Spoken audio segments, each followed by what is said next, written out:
ఉపయోగించి అక్రమ అరెస్టుకు దిగడమే కాకుండా ఎంత దొల్లటనం ఉంది అని అంటే, మొదటి సంఘాలలో జరిగిన ఇన్సిడెంట్ మీద కంప్లైంట్ ఎలా ఉందో తెలుసా?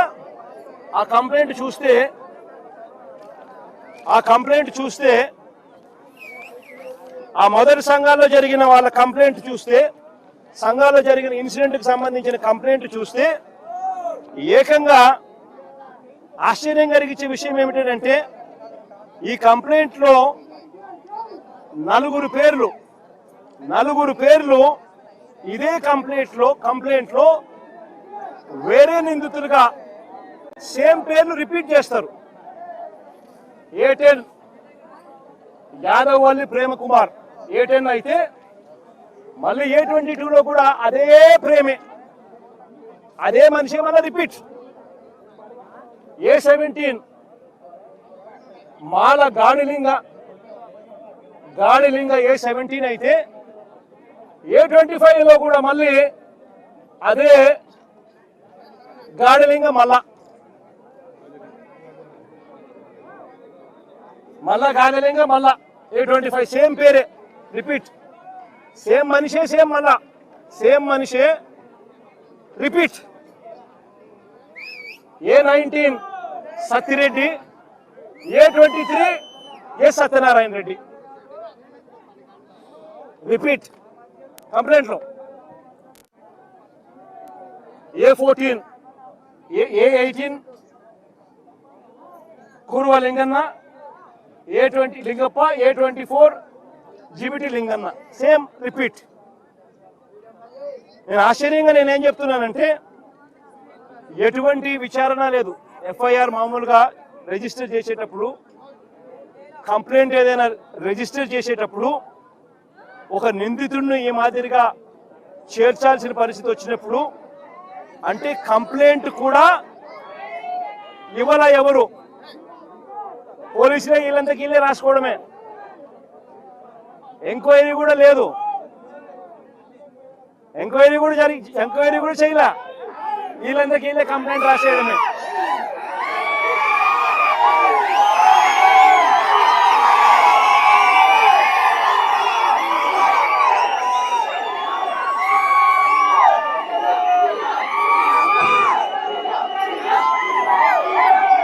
ఇది ఐదవ తప్పు అయితే, ఆరవ తప్పు ఏమిటో తెలుసా? ఆరవ తప్పు ఏమిటి అంటే, ఎమ్మెల్యే ఇంటి మీదకి ఎమ్మెల్యే కంప్లైంట్ తీసుకోకపోగా ఎమ్మెల్యే మన ఇంటికి వెళ్ళి తన ఇంట్లో తాను పడుకొని ఉంటే రాత్రి 2:45 వందల మంది పోలీసులను తీసుకొని పోయి ఎమ్మెల్యే డోర్లను పగలగొట్టి సీసీటీవీ ఫుటేజీలన్నీ కూడా ఎమ్మెల్యే ఇంట్లో ఉండేటన్ని వీళ్ళే దొంగతనం చేసి ఎమ్మెల్యేను అపహరించడం.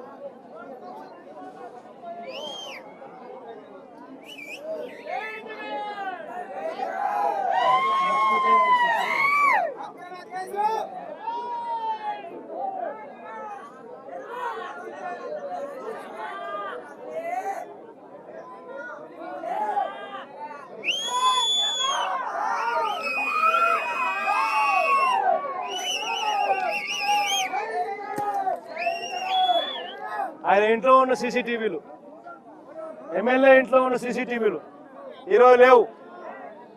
ఎక్కడున్నాయంటే పోలీసుల దొంగలు.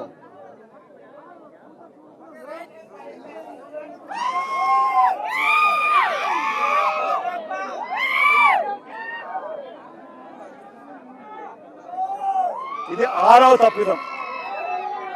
నేను అడుగుతా ఉన్నా, 6 తప్పిదాలు నేను సాక్ష్యాలు ఆధారాలతో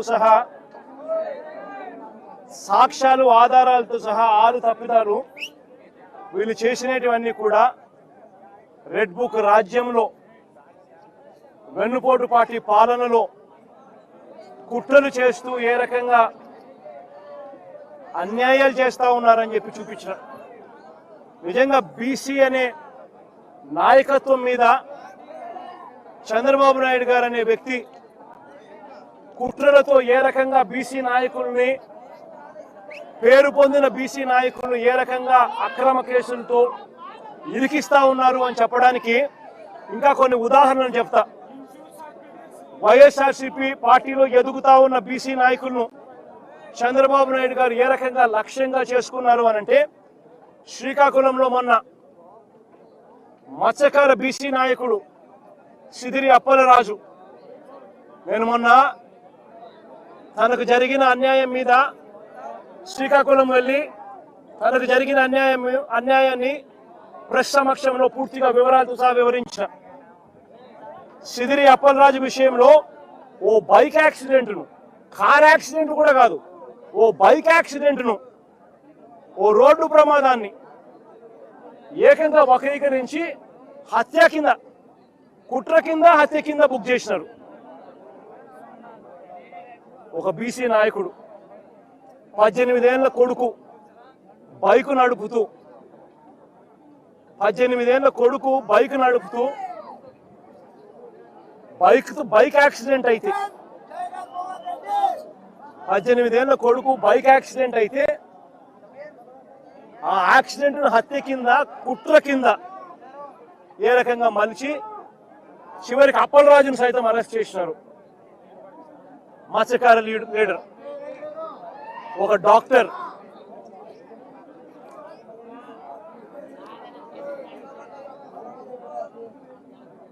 ఎంత దారుణంగా జరుగుతా ఉన్నాయనంటే, ఇదే అప్పలరాజు గారిని చూడడానికి నేను, అప్పలరాజు కుటుంబాన్ని, అప్పలరాజును చూడడానికి నేను పోతే ప్రజలు విపరీతంగా వచ్చిన సందర్భంలో చింతాడ రవికుమార్ అని చెప్పి ఆముదాల వలస మా కోఆర్డినేటర్, బీసీ నాయకుడు, కాళింగ కులస్తుడు, బీసీ నాయకుడు, ఆయన లేడీ ఎస్ఐని చంపబోయాడంట. ఆయన లేడీ ఎస్ఐని అంతమంది జనాదుల మధ్య, నన్ను రిసీవ్ చేసుకోవడానికి ఇంతమంది జనాదులు వచ్చిన పరిస్థితుల మధ్య పోలీసులు అక్కడ వీళ్ళని రాకుండా ఇంకా అడ్డుకుంటా ఉన్నారు. వాస్తవం చెప్పాలంటే ఆ లేడీ ఎస్ఐను చంపబోయారంట. అది కేసు. ఎవడన్నా పోలీసు వాళ్ళని, ఇంతమంది మనుషుల ముందర ఎవడన్నా పోలీసులను చంపుతారా? బుద్ధి జ్ఞానం ఎవడన్నా ఉందా? ఎవడన్నా కేసు పెట్టేవాడు ఎవడైనా? అందులో ఆడ ఎస్ఐని ఎందుకు చంపుతారు ఎవరైనా కూడా? అయినా ఆయన మీద ఇటువంటి తప్పుడు కేసు, అరెస్టు. ఈరోజు మళ్ళీ కర్నూలులో బోయ కులస్తుడు, బీసీ, ఆలూరు ఎమ్మెల్యే పరిస్థితి ఏమిటని ఇప్పుడే చెప్పిన. అక్రమ కేసుల్లో ఏ రకంగా బీసీ నాయకత్వాన్ని చంద్రబాబు నాయుడు గారు దగ్గరుండి నలిపివేస్తా ఉన్నాడని చెప్పడానికి ఇంకొక ఉదాహరణ. మరో ఘటన, మాజీ ఎమ్మెల్యే ముస్తఫా, గుంటూరు మాజీ ఎమ్మెల్యే ముస్తఫా, మైనారిటీ లీడర్, ఏ రకంగా అక్రమ కేసు పెట్టి ఏ రకంగా ఆయన అరెస్ట్ చేసినారో ఇంత ముందు కూడా దీని విషయంగా కూడా తన కూతురు కూడా వివరంగా కూడా చెప్పింది. వాళ్ళే డబ్బులు ఇచ్చినారు, ఆన్లైన్ లో డబ్బులు ట్రాన్స్ఫర్ చేసినారు. పొగాకు కొనుగోలు చేసేందుకు డబ్బులు వీళ్ళే ఇచ్చి, పొగాకు కొనుగోలు చేసేందుకు వీళ్ళే డబ్బులు ఇస్తే ఆ మనిషి పొగాకు ఇవ్వాల, డబ్బులు వెనక్కి ఇవ్వాల. పైగా ఈ ముస్తఫా మీద కేసు, అక్రమ కేసు. ఇదెక్కడ న్యాయమో ఆలోచన చేయమని చెప్పి నేను కోరుతా ఉన్నా. పోలీసులు చేయాల్సింది డబ్బులన్నా ఇప్పించాలా, కనీసం సరుకన్నా ఇప్పించాలా. డబ్బులు ఇప్పించలేదు, సరుకు ఇప్పించలేదు, పైగా ముస్తఫా మీదనే కిడ్నాప్ కేసు. ఈయన స్వయంగా ఈ మనిషిని తీసుకొని పోయి పోలీసులకు ఈయన స్వయంగా అప్పచెప్పినాడు పోలీస్ స్టేషన్లో. అయినా ఈయన కిడ్నాప్ చేశాడని రివర్స్ ఈయన మీద కేసు. ముస్తఫా ఒక బీసీ మైనారిటీ నాయకుడు. మరో యాదవ నాయకుడు కారుమూరు సునీల్, మన పార్టీ తరఫున ఏలూరు ఎంపీగా తాను పోటీ చేశాడు. కారుమూరు సునీల్ అని చెప్పి బీసీ నాయకుడు, యాదవ కులస్తుడు. ఆయన మీద మరో అక్రమ కేసు. డిస్ట్రిక్ట్ పరిధిలో టెండర్లు పిలుస్తారు, లిక్కర్ ట్రాన్స్పోర్ట్ దానికి సంబంధించి టెండర్లు పిలిచి డిస్ట్రిక్ట్ కలెక్టర్ పిలుస్తాడు ఆయా జిల్లాలలో ట్రాన్స్పోర్ట్ చేసేందుకు. అది మహా అయితే దాంట్లో ఏదైనా మిగిలితే 2 కోట్లు ఏదైనా మిగిలితే గొప్ప సంగతి. లోకల్ లెవెల్లో జిల్లా లెవెల్లో జరిగే టెండర్లు దాంట్లో ఈ మనిషిని అరెస్ట్ చేసినారు. ఏ కేసు పడితే ఆ కేసు, ఎవడి మీద చేయాలనుకుంటే వాడి మీద అక్రమ కేసులు ఇష్టం వచ్చినట్టుగా పెట్టడం, దొంగ సాక్ష్యాలను క్రియేట్ చేయడం, ఇష్టం వచ్చినట్టుగా అరెస్టు చేసుకుంటూ పోవడం రాష్ట్రంలో ఇవాళ జరుగుతూ ఉన్నది ఇదే.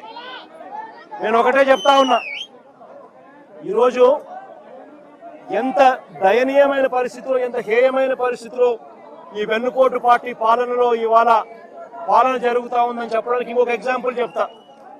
ఇదే జైల్లోకి నేను పోయా. ఇరుపాక్షన్న ఒక ఎమ్మెల్యేని అరెస్ట్ చేస్తే ఇరుపాక్షన్నను చూడడానికి నేను పోయా. ఒక మాజీ ముఖ్యమంత్రిని నేను అవమానించడం కోసం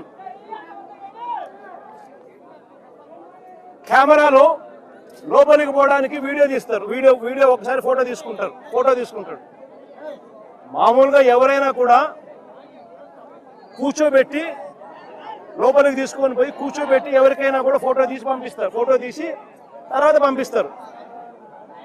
కేవలం నన్ను అవమానించాలని, ఇలా సేడిజం చూడు ఎలా ఉందో, సేడిస్టిక్ మెంటాలిటీ చంద్రబాబు నాయుడు గారికి ఎలా ఉంటుందని చెప్పడానికి చెప్తా ఉన్నా. నన్ను గ్రిల్ బయట నిలబెట్టించి గ్రిల్ బయటనే ఫోటో ఇలా తీస్తున్నారు. నేను అడిగినా, ఇది మామూలుగా అందరికీ ఇదే మాదిరిగానే తీస్తారా అని. ఎందుకనంటే మా ప్రభుత్వ హయాంలో రిఫార్మ్స్ తీసుకొచ్చినాం. పీపుల్ ఫ్రెండ్లీ పోలీస్ స్టేషన్ ఏర్పాటు చేసినాం. పోలీస్ స్టేషన్కి ఎవడైనా వచ్చినా కంప్లైంట్ ఇవ్వడానికైనా కానీ ఇంకొకటికైనా కూడా కూర్చోబెట్టి కర్టసీ ఎక్స్టెండ్ చేసి చిక్కటి చిరునవ్వుతోనే కంప్లైంట్ తీసుకునే వ్యవస్థను మేము తీసుకొచ్చినాం. పీపుల్ ఫ్రెండ్లీ పోలీస్ స్టేషన్ అని మేము తీసుకొస్తే ఇక్కడ అవమానించే కార్యక్రమం ఎవరికి మాదిరిగా చేయరంట. నేను అడిగిన సూపరింటెండెంట్ను ఏమన్నా అందరికీ ఇదే మాదిరిగానే చేస్తారా అని. లేదు సార్, అందరినీ మామూలుగా అయితే కూర్చోబెడతాము, మీరు కాబట్టి నిలబెట్టించి మాదిరిగా చేయాలా అని చెప్పి ఆదేశాలు వచ్చినాయి సార్ అంటాడు. ఏమి సేడిజం అంటే ఇది. నేను చంద్రబాబు నాయుడు చెప్తా ఉన్నా, రేపు పొద్దున ఎల్లకాలం మీ ప్రభుత్వమే ఉండదు చంద్రబాబు అని చెప్పి గట్టిగా చెప్తా ఉన్నా. ఏదైతే మీరు ఇస్తున్నారో ఇవే రేపు పొద్దున పనులు అవుతాయి. ఏదైతే తప్పుడు సాంప్రదాయాన్ని మీరు మొదలెడతా ఉన్నారో ఇవే రేపు పొద్దున రెండింతలై మీకు చుట్టుకుంటాయని చెప్పి చంద్రబాబు నాయుడు గారికి గట్టిగా వార్నింగ్ ఇస్తూ ఇవాళ చెప్తా ఉన్నాను. చూస్తా 2 ఏళ్ళు అయిపోయింది. కళ్ళు మూసుకొని కళ్ళు తెరిచేసరికి మరో 3 ఏళ్ళు కూడా అయిపోతుంది. దాని తర్వాత మాత్రం ఇదే చంద్రబాబు నాయుడు గారికి చెప్తా ఉన్నా, వెన్నుపోటు పార్టీకి నాయకుడిగా ఉన్న చంద్రబాబు నాయుడు గారికి చెప్తా ఉన్నా, ఈ మాదిరిగా తప్పుడు కార్యక్రమాలు ఏదైతే చేస్తా ఉన్నావో, తప్పుడు విత్తనాలు నాటుతా ఉన్నారు, ఈ విత్తనాలు రేపు పొద్దున చెట్లు అవుతాయి. ఒక తప్పుడు వ్యవస్థను మీరు క్రియేట్ చేస్తున్నారు. మానుకోకపోతే ఇవి మీకు చుట్టుకుంటాయి, రెండింతలయ్యి అని చెప్పి చంద్రబాబు నాయుడు గారికి గట్టిగా వార్నింగ్ ఇచ్చి మళ్ళీ చెప్తా ఉన్నా.